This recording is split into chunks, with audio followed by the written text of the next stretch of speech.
भारत ने भी विदेशी आक्रमण और घुसपैठों को झेला, पर यहाँ ये परंपराएं अब भी जीवित हैं। इसके बारे में इतिहास की किताबों में ज्यादा नहीं लिखा गया है, पर बेहद क्रूर आक्रमण हुए। तो उनमें से एक ने वाकई अपने लोगों से ये बात कही थी और पूछा, हम लोग कैसे जीने के इस हिंदू तरीके को जलाकर राख करें। फिर भी ये खत्म नहीं हुआ। अगर आप भगवान को भी मार दें तो भी ये लोग हार नहीं मानते। नमस्कारम सद्गुरु। अगर आप पूरी दुनिया को देखें, सभी देश। अच्छा, आपने पूरी दुनिया देख ली है?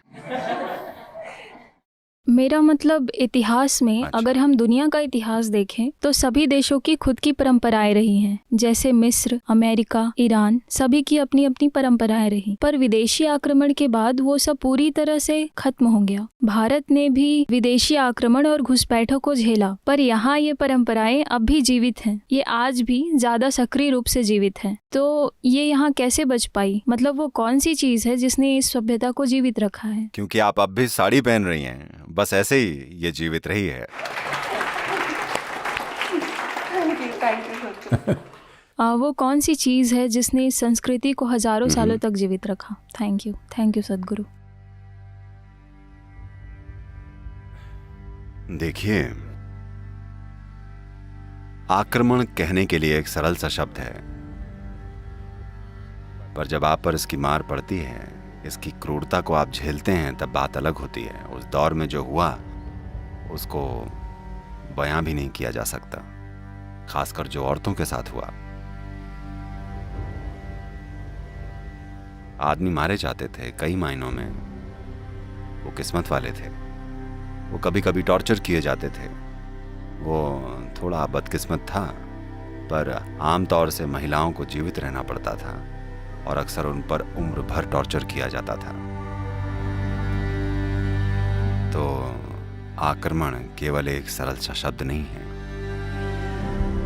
दो तरीके होते हैं जिससे लोगों को, जायदाद को या खुद दुनिया को पाया जा सकता है। एक तो आक्रमण से और दूसरा है समावेश से। अगर आप किसी चीज को खुद में शामिल करके कुछ पाते हैं तो ये खूबसूरत हो जाता है ना? अगर आप हमला करके कुछ पाते हैं तो ये वो सबसे बदसूरत और गंदी चीज है जो आप सोच सकते हैं, चाहे ये एक आदमी की बात हो या राष्ट्रीय, सांस्कृतिक या सभ्यता के स्तर पर हो। तो वो क्या है जिसने इस संस्कृति को जीवित बचाए रखा, लगभग हजारों सालों के क्रूर आक्रमणों के बाद भी जीवित रखा? क्रूर, इसके बारे में इतिहास की किताबों में ज्यादा नहीं लिखा गया है, पर बेहद क्रूर आक्रमण हुए हैं। तो ऐसी क्या बात थी? एक बात यह थी कि जिन लोगों ने आक्रमण किए थे उन्हें अपने धर्म से बल मिला था, या उन्होंने ऐसा अपनी आर्थिक दिलचस्पी की वजह से किया था। एक बात यह थी कि ये संस्कृति और सभ्यता इतनी गहन और जटिल रही थी कि वो इसे समझ ही नहीं सके। देखिए, मैं उसका नाम भूल जाता हूं। वो आक्रमणकारी क्या था? नहीं, मैं उसका नाम सोच रहा हूं। मैं वैसे भी ये नाम याद रखने में अच्छा नहीं हूं। खैर, तो उनमें से एक ने वाकई अपने लोगों से ये बात कही थी और पूछा, हम लोग कैसे जीने के इस हिंदू तरीके को जलाकर राख करें, इस हिंदू नाम की चीज को। क्योंकि उन्हें लगा कि ये एक और धर्म है। जैसे वो किसी एक धर्म को मानते हैं, वैसे दूसरे किसी और धर्म को मानते होंगे। ऐसा इसलिए क्योंकि मैं एक धर्म से हूं तो आपको भी किसी दूसरे धर्म का होना ही चाहिए, नहीं तो कैसे? क्योंकि आप कुछ अलग चीजें करते हैं। पर यही तो वो कभी समझ नहीं पाए। तो उन्होंने इसे देखा और धार्मिक मुखिया कहाँ है, धर्म गुरु कौन है, उसे मार डालते हैं, ये थी सोच। तो उन्होंने कहा, नहीं, ये सैकड़ों की संख्या में है, तो उन्होंने सबको मार दिया। पर फिर भी ये नहीं मरा, क्योंकि इसके लिए कभी कोई नेतृत्व नहीं रहा है, इसका कभी कोई व्यवस्थित ढंग नहीं रहा है। यहाँ हर व्यक्ति अपनी ही चीज खोज रहा है और सभी इसे स्वीकारते हैं। ये एक लौती व्यवस्था थी जो हमारे पास थी।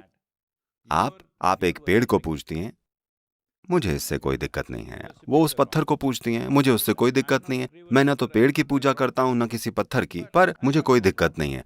मैं आकाश की पूजा करता हूं। कोई है जो किसी की पूजा नहीं करता, अरे हमें उससे भी कोई परेशानी नहीं है।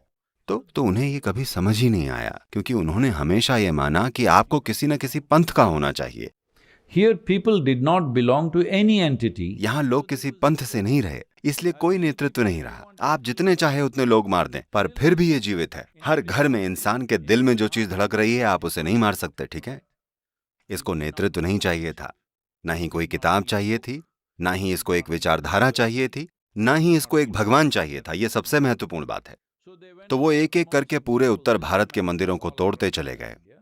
आप दक्षिण भारत आकर देखिए, भव्य मंदिर अब भी यहाँ मौजूद हैं, क्योंकि वो इतनी नीचे तक नहीं आ पाए। तो यहाँ आप अद्भुत मंदिरों को देखेंगे, ये आपको उत्तर भारत में नहीं दिखेंगे, क्योंकि वो ज्यादातर तोड़ दिए गए थे। तो अगर आप भगवान को भी मार दें तो ये लोग हार नहीं मानते। आप मंदिर तोड़ दें तो उनके पास खुद अपने घर में छोटे से भगवान हैं, वो वहीं पूजा कर लेंगे। आप उनके घर तोड़ दें तो वो उन्हें अपने शरीर पर लेकर घूमेंगे और उन्हें वहीं पूज लेंगे। उनके पास आत्मलिंग है। इन लोगों के साथ आप क्या करेंगे?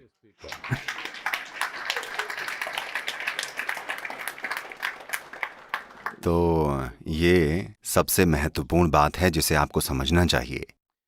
इंडिया या भारत, शायद आपको मालूम हो या शायद ना हो, ये एक व्यवस्थित अव्यवस्था है।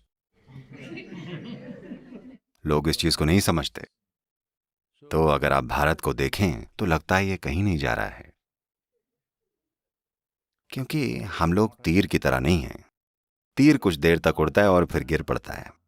हम मधुमक्खी के झुंड जैसे हैं। हर मक्खी अलग दिशा में जाती हुई दिखती है, पर आखिरकार सब एक ही दिशा में जाती हैं।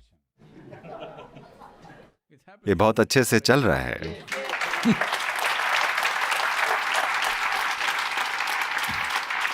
और वो शहद भी बनाती हैं, अगर आप जानते हो।